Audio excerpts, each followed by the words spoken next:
Hello student. आज का हमारा क्वेश्चन है divide the polynomial P X by the polynomial G X and find the quotient and remainder in each of the following. हमसे कहा गया है हमारे हर केस में हमें दो पॉलिनोमियल गिवन है, एक है पी एक्स और दूसरा है हमारा जी एक्स। हमें पॉलिनोमियल पी एक्स को किससे डिवाइड करना है? जी एक्स से, और उनका क्वोशिएंट रिमाइंडर हर केस में मालूम करना है। हमारा पहला केस में पी एक्स कितना है?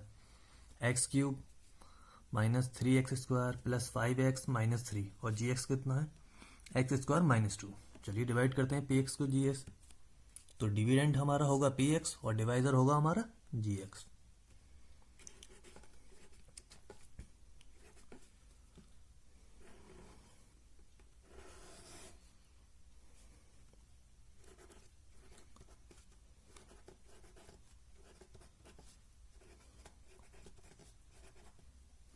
देखिए हमेशा याद रखिएगा, यहाँ तो हमारा पी एक्स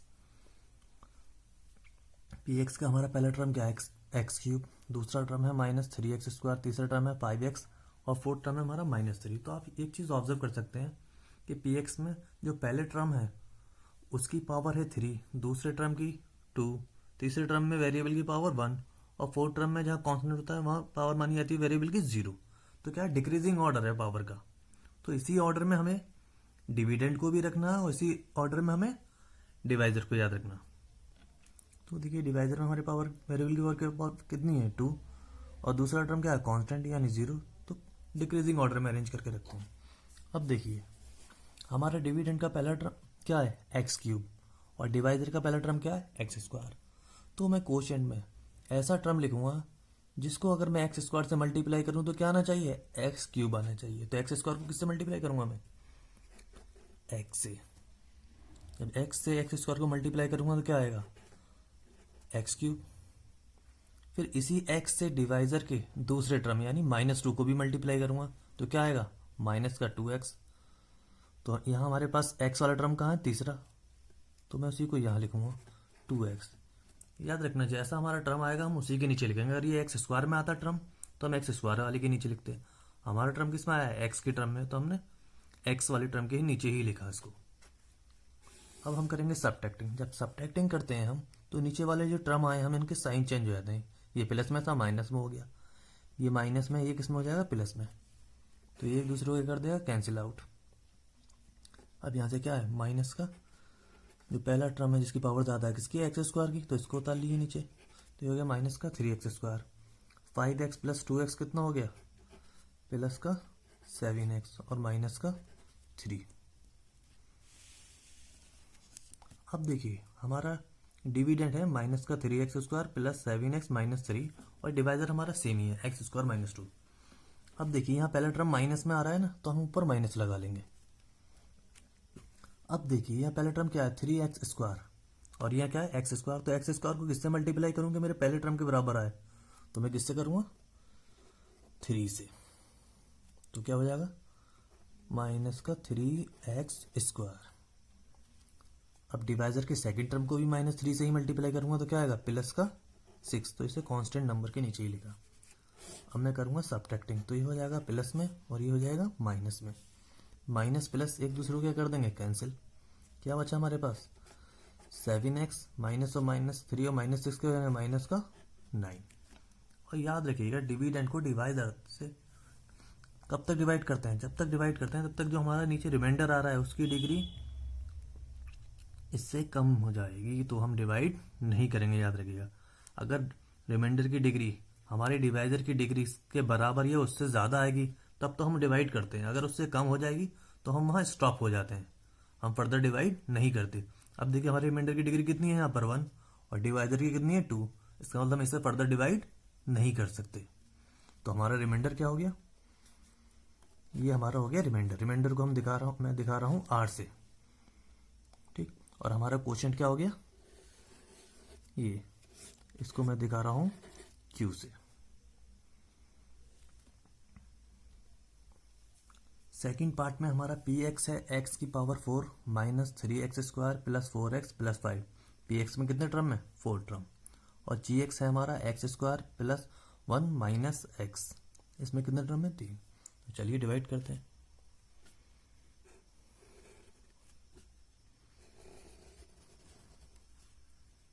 तो देखिए सबसे डिविडेंड में सबसे पहला टर्म है हमारा एक्स की पावर 4, और दूसरा टर्म है 3 इंटू एक्स स्क्वायर, तीसरा टर्म है हमारा 4x, और फोर्थ टर्म है 5। आप देख सकते हैं डिविडेंड क्या है, डिक्रीजिंग ऑर्डर ऑफ पावर। पहले टर्म की पावर 4 है, दूसरे टर्म में वेरिएबल की पावर 2 है, तीसरे टर्म में वेरिएबल की पावर 1 है, और फोर्थ टर्म में 0 है। जहाँ कॉन्स्टेंट टर्म होता है वेरिएबल की पावर 0 मानी जाती है। अब देखिए इसी तरीके से हम डिवाइजर को भी लिखेंगे। डिवाइजर में हमारे पहले टर्म क्या है, एक्स स्क्वायर, इसकी पावर 2 है, तो दूसरा टर्म है 1, तो 1 को नहीं लिखेंगे, हम किससे लिखेंगे, एक्स को, क्योंकि एक्स की पावर 1 है। फिर लिखेंगे +1 को, क्योंकि इसकी पावर यहाँ वेरिएबल की पावर 0 है। अब देखिए डिवाइड करते हैं। पहला टर्म क्या रहा हमारा, एक्स की पावर 4, तो एक्स स्क्वायर को मैं कोशेंट में ऐसे टर्म से मल्टीप्लाई करूंगा जिससे मल्टीप्लाई करने पे मेरे पास क्या आ जाए, एक्स की पावर 4 आ जाए। याद देखिए डिवाइजर हमारा, डिविडेंड में पहला टर्म क्या है, एक्स की पावर 4, और डिवाइजर में पहला टर्म क्या है, एक्स की पावर 2।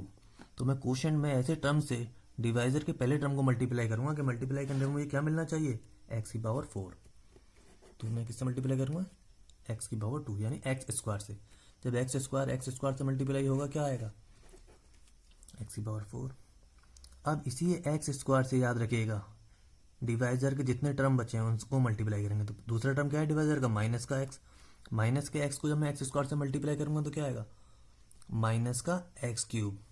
वो हमारे डिविडेंड में तो है ही नहीं है एक्स क्यूब, डिविडेंड में तो हमारे एक्स क्यूब है ही नहीं, तो हम क्या करेंगे, इसको यहाँ आगे अलग लिख देंगे, एक्स क्यूब। फिर हमारा डिवाइजर का 1 बचा, 1 को भी एक्स स्क्वायर से मल्टीप्लाई करेंगे तो क्या आएगा, प्लस का एक्स स्क्वायर। अब करेंगे हम सबट्रैक्टिंग। तो सबट्रैक्टिंग में क्या होता है, मैंने नीचे वाली लाइन के टर्म के साइन चेंज हो जाते हैं। जैसे एक्स की पावर 4 किस में था, प्लस में, तो ये माइनस में हो गया। एक्स स्क्वायर प्लस में था, ये किस में हो गया, माइनस में। ये माइनस में था, ये किस में हो गया, प्लस में। अब देखिए ऊपर प्लस का एक्स की पावर 4 है, नीचे माइनस, तो ये एक दूसरे को कर देंगे कैंसिल आउट। अब यहाँ पे याद रखिएगा जिस टर्म की पावर सबसे ज़्यादा है सबसे पहले उसे लिखेंगे। सबसे ज़्यादा पावर किसकी, एक्स की पावर 3, तो मैं एक्स की पावर 3 को यहाँ लिखूंगा सबसे पहले, प्लस का।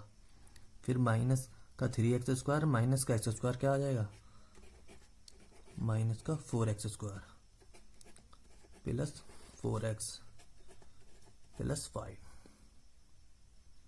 अब देखिए हमारे रिमाइंडर में सबसे पहला टर्म क्या है, एक्स क्यूब। अब देखिए मैं यहाँ पर प्लस में है तो प्लस लगा दूंगा यहाँ पर। अब मैं एक्स स्क्वायर को ऐसे टर्म से मल्टीप्लाई करूंगा कि मल्टीप्लाई करने पे क्या आना चाहिए, एक्स क्यूब आना चाहिए। तो एक्स स्क्वायर को इससे मल्टीप्लाई करूंगा मैं, एक्स से। जब एक्स स्क्वायर को एक्स से मल्टीप्लाई करते हैं तो क्या आता है, एक्स क्यूब। अब देखिए इसी एक्स से डिवाइजर के दूसरे टर्म को भी मल्टीप्लाई करूंगा। जब माइनस एक्स को प्लस एक्स से मल्टीप्लाई करूंगा तो क्या आएगा, माइनस का एक्स स्क्वायर। फिर डिवाइजर के तीसरे टर्म को भी इसी एक्स से मल्टीप्लाई करूंगा तो क्या आएगा, प्लस का 1x। अब मैं सबट्रैक्टिंग कर दूंगा, नीचे वाली लाइन के टर्म के साइन चेंज हो जाएंगे। नीचे वाली लाइन में जितने भी टर्म है इनके साइन क्या हो जाएंगे, चेंज। ये प्लस का एक्स क्यूब था, ये माइनस का हो गया। जो माइनस का एक्स स्क्वायर था, ये प्लस का हो गया। ये प्लस का एक्स था, ये माइनस का हो गया। अब देखिए ऊपर प्लस का, नीचे माइनस, ये दूसरे को कर देंगे कैंसिल आउट। ऊपर माइनस का 4x स्क्वायर था, नीचे प्लस का एक्स स्क्वायर, तो क्या होगा, सबट्रैक्शन। क्या आएगा, माइनस का 3x स्क्वायर, भैया प्लस का 4x था, माइनस का x क्या आएगा, प्लस का 3x प्लस का 5। अब देखिए हमारे पास नीचे पहले टर्म का टर्म किस में, माइनस में, तो मैं यहाँ ऊपर माइनस लगा दूंगा। अब एक्स स्क्वायर को किससे मल्टीप्लाई करूँ कि माइनस का 3x स्क्वायर आए, तो 3 से, तो क्या आ जाएगा, 3x स्क्वायर। अब देखिए इस -3 से डिवाइजर की सेकेंड टर्म को भी मल्टीप्लाई करूँगा।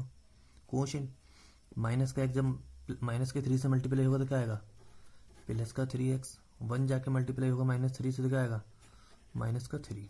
अब सब्ट्रैक्टिंग करूँगा तो ये प्लस में हो जाएगा, ये माइनस में, ये प्लस में, ये भी कैंसिल, ये भी कैंसिल। 5 + 3 कितना हो गया, 8। अब देखिए हमारे रिमाइंडर की डिग्री कितनी है, 0, और हमारे डिवाइजर की डिग्री कितनी है, 2। तो हम इसको फर्दर डिवाइड नहीं कर सकते। तो 8 हो गया हमारा रिमाइंडर। याद रखिए रिमाइंडर को मैं R से शो कर रहा हूँ। और ये हो गया हमारा क्वोशिएंट। क्वोशिएंट को मैं कैपिटल Q से शो कर रहा हूँ। हमारे थर्ड पार्ट में पी एक्स की वैल्यू हमें गिवन है एक्स की पावर 4 माइनस 5x प्लस 6 और जी एक्स की वैल्यू गिवन है 2 माइनस एक्स स्क्वायर। तो हमारा पी एक्स डिविडेंट है और जी एक्स हमारा डिवाइजर। चलिए डिवाइड करते हैं पी एक्स को जी एक्स से।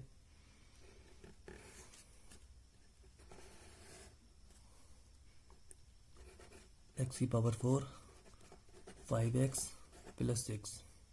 अब देखिए डिविडेंड तो हमारा डिक्रीजिंग ऑर्डर ऑफ पावर में गिवन था। देखो यहाँ पहले वेरिएबल की पावर 4 है, फिर वेरिएबल की पावर 1 है, फिर वेरिएबल की पावर 0 है। याद रखिए जहाँ भी कोई कांस्टेंट नंबर दिया है इसका मतलब वहाँ वेरिएबल की पावर क्या है, 0 है। ठीक, लेकिन हमारा डिवाइजर जो है वो प्रॉपर ऑर्डर में नहीं है, तो हम क्या करेंगे उसे प्रॉपर ऑर्डर में लिखेंगे। सबसे पहले लिखेंगे हमारे वेरिएबल की पावर कितनी है, 2, तो उसको लिखेंगे। फिर वेरिएबल की पावर क्या है, 0, उसको हम बाद में लिखेंगे प्रॉपर साइन के साथ। याद रखना साइन चेंज नहीं होना चाहिए। एक्स स्क्वायर हमारा माइनस का था तो हमने माइनस का लिखा, 2 प्लस का था तो हमने डिवाइजर में 2 प्लस का लिखा। अब देखिए डिविडेंड में हमारा पहला टर्म क्या है, एक्स की पावर 4, और यहाँ हमारा डिवाइजर में पहला टर्म माइनस में, माइनस का एक्स स्क्वायर। तो यानी कि क्वेश्चन में जिससे भी मल्टीप्लाई करूंगा वो माइनस में ही होना चाहिए, क्योंकि माइनस से मल्टीप्लाई होता है तभी प्लस में आता है। तो मैं यहाँ मल्टीप्लाई करूंगा माइनस के एक्स स्क्वायर से, माइनस का एक्स स्क्वायर माइनस के एक्स स्क्वायर से मल्टीप्लाई होगा तो क्या आएगा, प्लस का एक्स की पावर 4। अब क्वेश्चन में इसी टर्म से मैं डिवाइजर के सेकंड टर्म को भी मल्टीप्लाई करूंगा। 2 जब माइनस एक्स स्क्वायर से मल्टीप्लाई होगा तो क्या आएगा, माइनस का 2x स्क्वायर। अब सब्ट्रैक्टिंग कर लीजिए, ये माइनस में हो जाएगा और ये प्लस में, ये एक दूसरे को कैंसिल कर देगा। मैंने क्या कहा, सबसे पहले जिस टर्म की पावर ज़्यादा सबसे पहले जिस टर्म में वेरिएबल की पावर ज़्यादा होती है उसको पहले हम लिखते हैं। तो हम लिखेंगे यहाँ पर 2 इंटू एक्स स्क्वायर माइनस का 5x प्लस का 6। अब देखिए यहाँ 2x स्क्वायर आ रहा है, वहाँ माइनस का एक्स स्क्वायर, तो मैं किससे मल्टीप्लाई करूँगा, प्लस के 2 से। एक्स स्क्वायर को जब 2 से मल्टीप्लाई करते हैं तो यहाँ प्लस का आ रहा है और वहाँ माइनस का, तो मैं माइनस से ही मल्टीप्लाई करूँगा। कैसे मल्टीप्लाई करूँगा, माइनस के 2 से। माइनस का 2 जब माइनस के एक्स स्क्वायर से मल्टीप्लाई होगा तो क्या आएगा, प्लस का 2x स्क्वायर। फिर डिवाइजर की सेकंड टर्म को भी मैं -2 से मल्टीप्लाई करूँगा तो क्या आएगा, माइनस का 4। सब्ट्रैक्टिंग करा, ये माइनस में हो गया, ये प्लस में, ये हो क्या कर दिया एक दूसरे को कैंसिल आउट। क्या बचा हमारे पास, माइनस का 5x और प्लस का 10। तो यहाँ देखिए रिमाइंडर की डिग्री कितनी है, 1, और हमारे डिवाइजर की डिग्री कितनी है, 2। तो हम इसको फर्दर डिवाइड नहीं कर सकते, हम यहीं स्टॉप कर देंगे। तो हमारा रिमाइंडर क्या हो गया, ये, और हमारा क्वोशंट। उम्मीद करता हूँ आज का लेक्चर आपको समझ में आया होगा।